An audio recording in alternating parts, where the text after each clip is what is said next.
Unity is not an option, it is an obligation. Unity is not a choice, but a compulsion. Unity is not an indulgence, but an imperative. Unity is not just a pragmatic need, but a permanent component of our very existence. My dear sisters, today the theme is communion in communities for mission. Basically, it insists upon unity in the communities so that we become efficient in our mission. Now, unity is a concept, I think, which is very close to the heart of Jesus. That is why, in his farewell discourse, just before his being arrested and crucified, he was making a lot of prayers and instructions, advice to his disciples, apostles, as we find in John's Gospel, maybe from chapter 13 to 17 or 18, we call it a farewell discourse. Just before being crucified, he realized that the time had come, so he started giving some advice and instructions. He pours out what is in his heart, and there, very often he quotes the need for unity. He insists upon unity. He says, you be united so that the world may be knowing that I have sent you, and you be united as I and my Father are united. So he is insisting upon unity repeatedly because perhaps he was worried that it would be possible for the apostles to be disunited, to create commotion and fight among themselves after his crucifixion. Because even when he was leaving, the disciples, apostles were discussing who would be the greatest among them. Now after his crucifixion, now whether these apostles, others would be ready to accept Peter's headship, leadership, because Peter denied 3 times. If Peter would say something to them, you keep quiet, we know who you are. You denied Jesus 3 times. So it would be very likely that they could be easily disunited. Therefore, Jesus was insisting upon unity. And today we honor Mother Mary as Immaculately Conceived woman. And when Jesus wanted to keep them united in faith and commitment after his death and crucifixion, so he wanted to entrust these disciples to someone who would keep them united in faith, in prayer, and that would be possible by none other than his own mother. That's why from the cross he gives, here is your son, John to mother and her to disciples, the disciple John. It was not so much for Mother Mary's protection, that also was Jesus' intention, because as a responsible son, he had to do something for his mother. Also, as a responsible leader, he wanted to keep them united, and as Jesus expected, Mary kept them united. And on a particular occasion like that, the Holy Spirit came down. That was a Pentecostal event, we know. So, but for Mary, the disciples, apostles would not have been united, and but for Mary, perhaps the church would not have come, and that's where we find the precise, singular, important role of Mother Mary in the church. Anyway, so the point is, unity is very essential in our lives, my dear sisters. Otherwise, all our mission becomes a big question mark. Now, to be united is not just a pragmatic need. I give what you want, you give me what I need, and let us be united, no commotion. No, unity is more than that. It is an existential need. Existentially, we are all united with nature, with one another. Interconnectedness between us and nature. Today, science tells us there are about 50 chemicals which are found in our body or found in nature also. Iodine, calcium, chlorine, potassium, everything, and iron. All these things are found in our body, which is found there in the nature also. So, very much part of nature. And that is why when we are dead, when we are buried, our Mother Earth very comfortably accepts us because we are part of nature.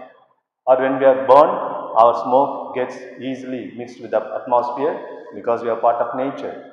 So, in a way, we are carrying our own coffin box in our body.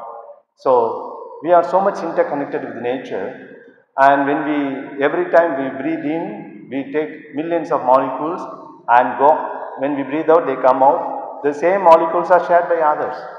See how much we are interconnected and how much we are so interrelated with one another. And if this unity is not possible, our life is not possible. Similarly, physically also, how much our organs are connected with the outside the world. For example, our eyes cannot see themselves. Can you see your own eyes? Without a mirror, of course. Try to see your eyes. You cannot see your eyes. The eyes will be functioning as eyes only when there is something outside of it. So it has to reach out. Similarly, ears, it has to have some sound waves. Otherwise, ears cannot hear. If there is nothing, no sound waves, ears cannot hear. And if there is no sound wave outside, ears and piece of leather both are same. There is no difference. And we know from our science the sound waves come from outside and our stirrup small bones are activated and they strike the eardrum, and accordingly the impulses go to our brain and the brain decodes and we understand. And that is possible because of the atmosphere, air around us. If there is no air around us, if there is no atmosphere, some of you got what happened to father? Whether mic is some problem or he has some problem. If there is no atmosphere, my sound waves will not come. That's why I wanted to show. See how much we are dependent on physically also. Our organs need to reach out to the others only with the help of the others. Ears cannot hear themselves, eyes cannot see themselves, as the river does not drink its own water, they say. So how much we are interconnected with one another, our physical body also. Scientifically, today some science teachers are here. Quantum physics says observation is not possible without disturbing the observed. Of course, not in the macro level, but at the micro level, subatomic level. When you observe a particle, you have to throw some light on that. Light is nothing but the running of photons, and when the photons strike that particle, the particle will make a movement. And that's why Heisenberg's uncertainty principle, you cannot measure the velocity and the position of a particle at the same time. It's not that after 500 years you will be able to do that. No, that is an existential, essential inefficiency, uncertainty. So when at the quantum level, at the subatomic level, when you observe a particle, you will not be able to observe it without disturbing it. Which means how scientifically also we are united with that. It is not reality, it is not something outside. Objectively, we interfere by our very observation. So the point is, unity is everywhere. And when the electrochemicals reactions taken place on the retina, again it disturbs the reality. So unity is everywhere. It's not just a pragmatic need, but essential existential need. And without unity, our life is not possible. And how much we are dependent on one another. When the human baby, child is born, it is so much dependent on the others, unlike any other creature. They also depend, but we depend more on others. Without the parents or the family or the society, the child cannot survive. It cannot grow, right? And when the child is born, it always lies on the back, and even to turn on its own stomach, it takes 2 or 3 months. We say, that's a big event, right? So even to turn on the stomach, the child takes 2 or 3 months, and you are so much dependent on the others. And some years back there was some research by the sociologists.